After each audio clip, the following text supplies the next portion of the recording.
Hello friends, welcome back to our channel. I hope आप सभी अच्छे होंगे और आपकी तैयारी भी बहुत अच्छे से चल रही होगी। जैसा कि आपको पता ही है, मैं आपको तीन तीन दिन का स्टडी टारगेट देती हूँ, डीएसएसबी के लिए भी और एचटेट के लिए भी। लेकिन आज से क्या होगा, डीएसएसबी के लिए सेपरेट आएगा और एचटेट के लिए सेपरेट आएगा। ठीक है, दोनों सेपरेट आएंगे, मतलब डीएसएसबी का अलग होगा और एचटेट का अलग होगा। ठीक है, दोनों के स्टडी टारगेट, क्योंकि अब हमें अलग अलग पढ़ना है, क्योंकि दिन बहुत कम रह गए हैं। डीएसएसबी के लिए भी मुझे कवर करवाना है और एचटेट के लिए भी कवर करवाना है। तो जो बच्चे मतलब एचटेट और एसएसबी दोनों का एग्जाम दे रहे हैं, तो आपको कंफ्यूज नहीं होना है, बिल्कुल भी डरना नहीं है। बस अपना ज्यादा से ज्यादा पोटेंशियल लगा दीजिए पूरा का पूरा रिवीजन करने पे।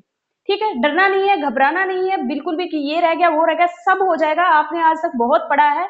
और एक ना गिव अप मत कीजिए कि अब क्या करेंगे, कुछ बच्चे सिलेक्ट ही कर लेंगे कि हमें तो सिर्फ एचटेट पढ़ना है और डीएसएसबी छोड़ दें। नहीं, इस टाइम पे आके आप सेलेक्ट नहीं कर सकते, आप दोनों के लिए जाइए जितना मैक्सिमम हो सकता है, क्योंकि बहुत सारी चीजें कॉमन है। अगर आप पहले ही हार जाएंगे, फिर एक पेपर तो आप पहले ही हार चुके, दूसरे में क्या पता है जीतोगे या नहीं जीतोगे। ठीक है, तो उस चीज के लिए बिल्कुल अपने आप को माइंड में बिल्कुल प्रिपेयर रहिए कि एक के साथ जाने का इतने दिन पढ़ा है आपने, एक पेपर के साथ नहीं जाना है, दोनों का पढ़िए, जितना हो सकता है बस मैक्सिमम पढ़ने की कोशिश करिए। आज तक आपने जितना पढ़ा है बस उसका रिवीजन करिए, जितना मैक्सिमम हो सकता है उतना टाइम निकालिए। ठीक है, लेकिन एक पेपर को सिलेक्ट करने वाला चक्कर ये छोड़ दीजिए, दोनों के लिए जाइए, दोनों के लिए प्रिपेयर किया है, इतने टाइम से वेट कर रहे थे। क्या हुआ अगर डेट सेम मतलब पास पास आ गई, ये तो अच्छा भी है, एक पेपर की तैयारी दूसरे में जरूर काम आएगी। तो आपको बिल्कुल नहीं छोड़ना है ये कि एक पेपर को आप पहले ही छोड़ के बैठ गए, उसमें तो आप ऑलरेडी ये डिसाइड हो गया ना कि सिलेक्ट हो ही नहीं रहे हैं। दूसरे पेपर में क्या पता पेपर टाइम पे कैसा माइंड सेट रहेगा, कैसा क्या रहेगा। इस वजह से दोनों पेपर का छोड़ने का तो मतलब ही नहीं बनता इस टाइम पे। ठीक है, चलो फिर करते हैं स्टार्ट। डीएसएसबी स्टडी टारगेट रहेगा 4, 5 और 6 जुलाई का। ठीक है भाई, 4, 5 और 6 जुलाई का मैं जो यहाँ पे स्टडी टारगेट देती हूँ, कोशिश करना है आपको कि ये कंप्लीट हो जाए, पर ये आपसे कंप्लीट होगा नहीं। ठीक है ना, मैं क्योंकि मैं बड़ा रखती हूँ और इसका रीजन यही है कि आप पेपर के उस लेवल पे आ गए ना, अब हमें सब पढ़ना है। अगर ना भी हो तो कभी कभार परेशान नहीं होना है इस बात से कि हमारा रह गया, कोई बात नहीं है रह गया तो, क्योंकि ऑलरेडी आपका मैं ज्यादा देती हूँ टारगेट कि इसमें से अगर आप 75% भी कर लेते हो तो बहुत है, बहुत ज्यादा है। ठीक है ना,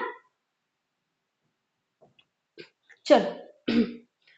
डीएसएसपी टीजीटी पीजीटी के लिए है ये, एसटेट के लिए ये नहीं है। ठीक है, देखो हिंदी में आपको क्या करना है, वही 15 पर्यायवाची करनी है आपको जो रेगुलर करते रहे हैं आप, और विलोम। अब क्या होगा, मैंने इतने दिन से मैं स्टडी टारगेट दे रही हूँ, रोज 15-15 पर्यायवाची और विलोम इसलिए दे रही हूँ क्योंकि दो दो क्वेश्चन डेफिनेटली आते हैं डीएसएस में, और एसटेट में तो आपको पता ही है कि दो दो क्वेश्चन तो आराम से हिंदी में 2 से भी ज्यादा आ जाते हैं। पर्यायवाची के 3 क्वेश्चन भी आ जाते हैं, विलोम के भी 2-3 क्वेश्चन आ जाते हैं और एक संधि से, यही 3 टॉपिक पकड़ के बैठ जाते हैं एचटेट में तो। लेकिन डीएसएस में 2-2 क्वेश्चन रहते हैं और 4 नंबर बहुत ज्यादा हो जाता है, और सारे नंबर हिंदी में आप ले आओगे डीएसएस में प्रॉब्लम इन्हीं में होती है, वन वर्ड सब्सटीट्यूशन में और पर्यायवाची और विलोम में, और कहीं प्रॉब्लम नहीं होगी, कहीं दिक्कत नहीं होगी आपको। सिर्फ यही 3 टॉपिक है, पर्यायवाची, विलोम और वन वर्ड सब्सटीट्यूट, सॉरी क्या कहते हैं उसको, अनेक शब्दों के लिए एक शब्द, अनेक शब्दों के लिए एक शब्द उसी में उसमें प्रॉब्लम होती है, और कहीं भी हिंदी में दिक्कत नहीं आएगी डीएसएसबी में, अगर आपने जो मैंने स्टडी टारगेट दिया उसको फॉलो कर रहे हैं तो। अब आपका क्या प्रॉब्लम है कि 15-15 यूट्यूब पे, तो वैसे यूट्यूब के चक्कर में मत पड़िए पर्यायवाची और विलोम याद करने के लिए, बुक को बार बार पढ़िए, अपने आप याद रहने लग जाएंगे। उसके लिए आपको कौन सी बुक लेनी है, बुक लेनी है आपको अरिहंत की, अरिहंत की हिंदी की बुक आप परचेज कर लीजिए, उसके अंदर बहुत सारे पर्यायवाची है, बहुत सारे पर्यायवाची है। ठीक है, और वो अगर कर लेते तो आपका पर्यायवाची एक भी बाहर नहीं जाएगा, उससे बाहर जाते नहीं है पर्यायवाची। और इसके अंदर क्या है, बस थोड़ा सा ना कई वर्ड में उसमें मिस्टेक्स है, तो उसका थोड़ा जहां पे हो, तो आप हिंदी इतने दिन से पढ़ ही रहे हैं, मतलब आज तक पता ही है कि हरियाणा में तो ऑब्वियस, और भी अगर कहीं के बच्चे हैं तो हिंदी तो लगती ही है, तो आपको हिंदी की मिस्टेक तो वैसे भी पता चल ही जाती है कि ये वर्ड गलत लिखा हुआ। बस ऐसे मतलब जो प्रिंटिंग मिस्टेक है वो मिस्टेक है उसके अंदर, तो उसका थोड़ा सा देख लेना, वरना अच्छी बुक है, बस मिस्टेक्स का थोड़ा ध्यान रखना है। तो आप हिंदी के लिए बुक ले लीजिए, कौन सी, अरिहंत की। चलो भाई, पर्यायवाची विलोम करना है, और हिंदी व्याकरण के अंदर आपको 2 टॉपिक करने हैं, एक तो क्रिया और एक अव्यय। एक तो करना आपको क्रिया और एक आपको करना है अव्यय। ठीक है भाई, चलो इंग्लिश में आप क्या करेंगे, इंग्लिश में आपको एक टॉपिक करना है, पिछले जो स्टडी टारगेट था उसमें नाउन किया होगा आपने, अब की बार आपको प्रोनाउन करना है, और वन वर्ड सब्सटीट्यूशन रोज के अब 10 करने पड़ेंगे अभी। One word substitution black book से करनी है, वन वर्ड सब्सटीट्यूशन 10। और ये कौन से वाले 10 करने हैं, जो टॉप टॉप 200 दे रखे हैं ना, टॉप 200 पे लग जाओ कल से, और टॉप 200 वाली सीरीज में रोज के 10 10 10 10 करने, और वो पिछले 10 आज भी पढ़ने, जो कल जैसे कल पढ़ोगे परसों भी 10 पिछले भी पढ़ने हैं और 10 आगे के पढ़ने हैं, ठीक है, ब्लैक बुक से। और सिनोनियम पे क्या करने हैं, सिनोनियम्स करने हैं अपने पास रोज के 5, ठीक है, सिनोनियम्स कितने करने हैं, रोज के 5 करने हैं। एंटोनियम भी कर सकते हो, सिनोनियम भी, ठीक है, सिनोनियम भी 5 कर लो, अगर कर सकते हो तो एंटोनियम भी 5 कर लो पर डे के, अगर नहीं भी हो पाए तो सिनोनियम जरूर कर लेना 5, ठीक है भाई। फिर आ जाओ मैथ में। मैथ्स में क्या करना है आपको, मैथ्स में वैसे मैं ये टॉपिक आपको स्टडी टारगेट में दे चुकी हूँ, तो आप ये कर चुके हैं, लेकिन आप क्योंकि इसमें से क्वेश्चन हमेशा आता है, तो इसलिए मैंने ये सारे के सारे टॉपिक वो मैं रिवीजन में जरूर डालूंगी जिससे क्वेश्चन आते हैं। आपको क्या करना है, सिंपल एंड कंपाउंड इंटरेस्ट दोनों टॉपिक इन 3 दिन में रिवाइज करने हैं। और कौन सा रिवाइज करना है, एलसीएम और एचसीएफ, रेशियो एंड प्रोपोर्शन।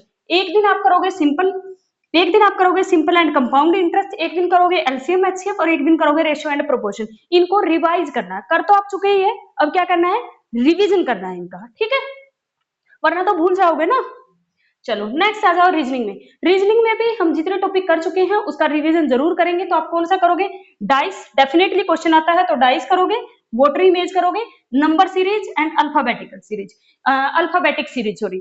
तो इसमें क्या करोगे, डाइस और वोटर इमेज एक दिन करोगे, नंबर सीरीज एक दिन रिवीजन करोगे, अल्फाबेटिक सीरीज एक दिन। वैसे हम ये कर चुके हैं, अब क्या कर रहे हैं, रिवीजन कर रहे हैं, इसलिए बड़े बड़े टॉपिक एक एक दिन में डालेंगे, ठीक है भाई। नेक्स्ट आ जाओ अब जीके पे। जीके पे एक तो आपको जनवरी की, पूरी जनवरी की 3 दिन में कोशिश करनी है पूरी जनवरी की करंट पढ़ दो, ठीक है, पूरी जनवरी की क्या पढ़ दो, करंट पढ़ दो, इस चीज का ध्यान रखना। और एक है ना वो चैस में क्या नाम है उसका,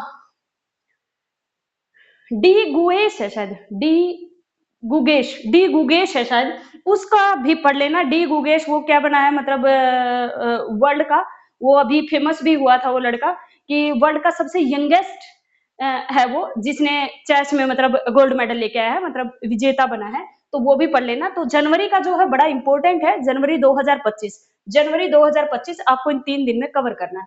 और दूसरा जो तुम्हारी स्टैटिक जीके है उसमें आपको पढ़ना है वैदिक सभ्यता, ठीक है, वैदिक सभ्यता पे जितने आप मतलब क्वेश्चन लगा सकते हैं, वैदिक सभ्यता से भी क्वेश्चन हमेशा आता है, तो वैदिक सभ्यता पढ़नी है आपको।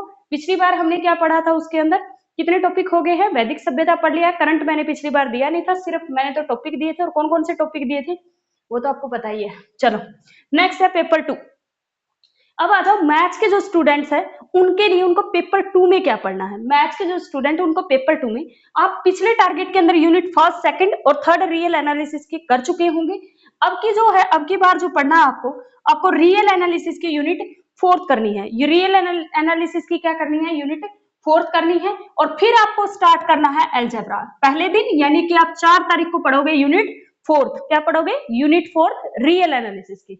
और फिर आपको करना है स्टार्ट अलजेब्रा, और अलजेब्रा जो तुम्हारे सिलेबस में लिखा हुआ है, आप डिटेल सिलेबस निकलवा लीजिए, उसके अंदर गिवन है, ठीक है। आपको यूनिट पढ़नी है सेकंड, यूनिट सेकंड कौन सी है, equivalence relation and function. Plus 2 का सिर्फ एक यही टॉपिक डाला हुआ और इसकी मैंने 8 वीडियो करवाई है आपको, क्योंकि प्लस 2 का एक ही डाला हुआ है, इसमें से प्रीवियस ईयर क्वेश्चन मैं पीवाईक्यू करवा दूंगी, इसके करवाऊंगी। अब पीडीएफ की हेल्प से बोर्ड पे अब हो नहीं पाएगा मेरे से, तो पीडीएफ की हेल्प से करवाऊंगी, पर करवाऊंगी डेफिनेटली। जो यूनिट सेकंड है इक्विवेलेंस रिलेशन एंड फंक्शन, तो इक्विवेलेंस रिलेशन एंड फंक्शन के लिए मैंने डीएसएसबी के लिए स्पेशल अलग से प्लेलिस्ट बनाई है।